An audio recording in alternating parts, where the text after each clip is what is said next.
guys, Ralph here, and welcome to True Power Trumpet Fitness on this thrilling Thursday here in Connecticut. Life's good, campers. Life is good. Let's get right to it. You saw the thumbnail. Unlimited power. Unlimited power. Okay? Let's see what we got.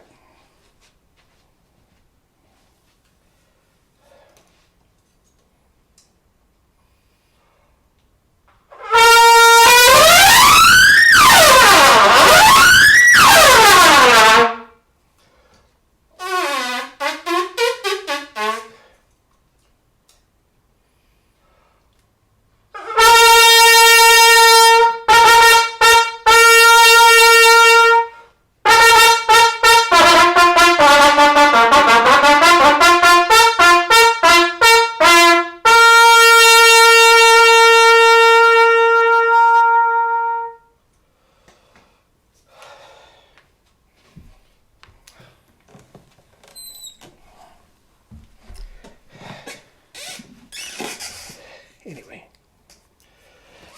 double C's and the Leonard call. Yeah. The reason I play that has been 20 years since I last played it.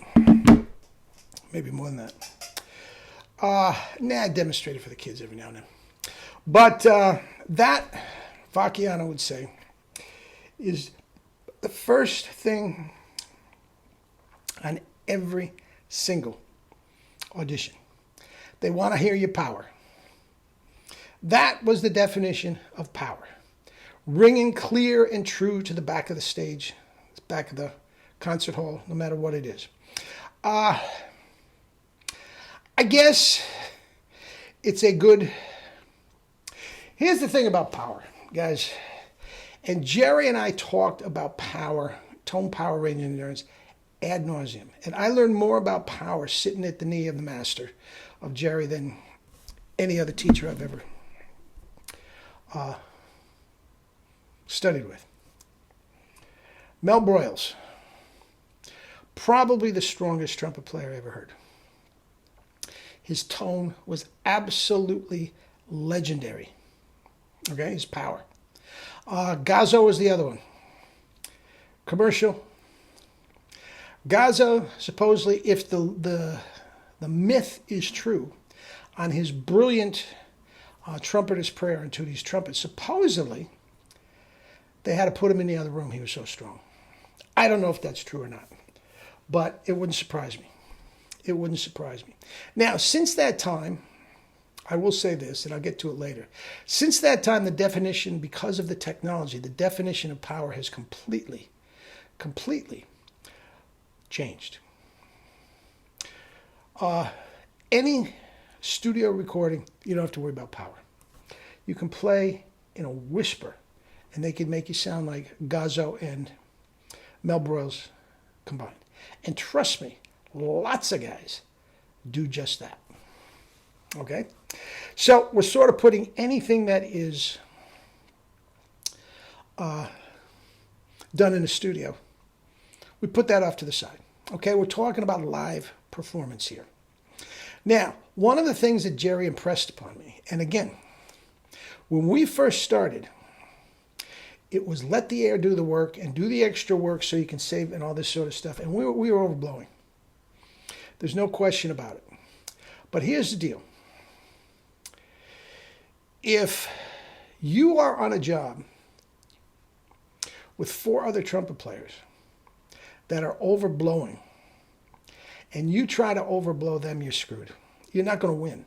You think marching band, you think you're going to overblow a 7,500-piece marching band? You think you are going to overpower the other 4 players in your big band section, the other 8 players in your concert band? You're not going to do it.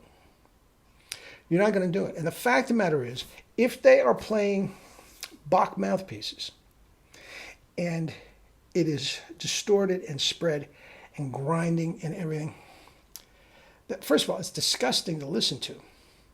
And even if you do keep it centered, That's going to cover you up. Okay? So when you are thinking about power, guys, and you're in a setting that just right from the beginning is not going well. Okay. First of all, if you're playing lead, back in my day, and I don't know if it's the same thing, everybody deferred to the first trumpet player. Now, a very, very good friend of mine is a great, if I told you the name, and I'm not going to get into it, is a terrific friend of mine from way back, is a great, great lead trumpet player, one of the best lead trumpet players in New York City, plays in a whisper 24/7. And he expects everybody that plays with him to play beneath him. That's just the way it is.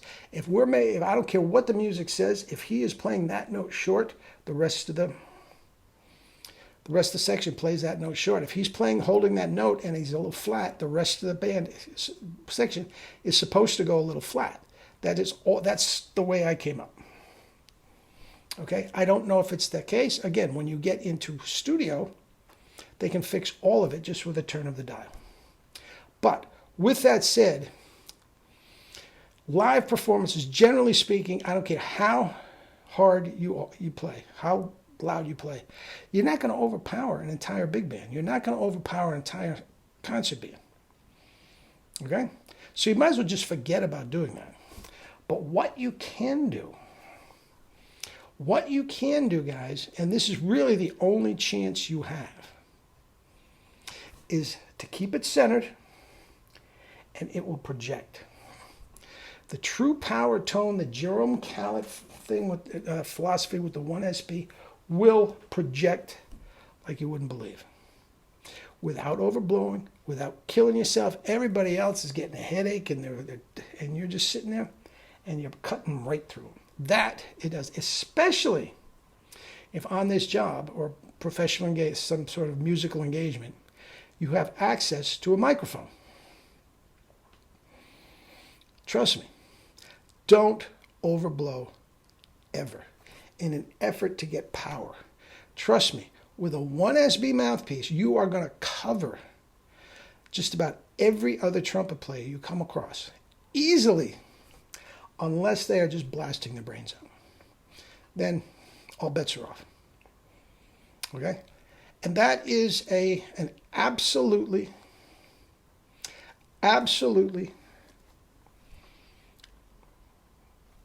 reality. Lots of guys, especially the Bach mouthpiece guys, are blown, spread. They don't even sound like trumpets anymore. Now, here's the thing. If you're not playing lead, you got it. Just keep it centered. Keep it relaxed. Trust me. The band director, how many feet in front of you? They're going to hear the chord. And in the back of the room, they will probably hear your note more than the lead player. That's another thing. Blasting dissipates. Yes, you get it for a few feet. By the time it gets to the back of the hall, first of all, it's just ugly to listen to if they can hear it. The blasting sound that's spread dissipates. The centered tone, brilliant tone. And all these guys on YouTube that squeak, squawk, tiny little. If you don't have a microphone, you have no chance. Okay? Now, it is possible to overblow and still keep it centered. I talk so much about Stan Mark because he is the most visible guy I've ever heard who was, I felt, working too hard. But he did keep it centered. I never talked to Nick about this, but I guarantee you could slot in the intonation and everything. That's the thing. Overblowing is one thing, but when it starts to spread, there goes your intonation. Okay? So trust me, when you're on the orchestral audition, like Vacchiano said, and you're playing those Leonore calls, you're playing Mahler fifth, you don't have to overblow. Trust me, you will be bigger and stronger with a more clear, precise tone than all the other guys trying to play loud. All the other guys trying to play loud. Now, I told you, from the orchestral guys, C trumpet and a Bach mouthpiece, all they have is mezzo forte. And they sound pretty good if you keep it in mezzo forte. When you get into the Wagner, when you get into the Strauss, when you get into the Mahler, all of a sudden, where's this great player? I'll never forget, and I'll end with this. If you're familiar with Gerard Schwartz playing back in the day, he's a conductor now, blew his chops out. Vacchiano hated his tone. He was a brass quintet player. That was his only experience before getting the first trumpet job with the Philharmonic. And he told me, Vacchiano told me specifically, they were starting the Mahler cycle, and he told me, Schwartz ain't going to make it. He doesn't have the power. Tone and power. Now, the tone and power sometimes are locked. A big tone, a small tone, and all that sort of stuff. You have all the power you want without overblowing with the 1SB mouthpiece. Guys, get a 1SB mouth. Take a lesson. I'm here. Join me. All right? All right. Love you all, guys. We'll talk again tomorrow.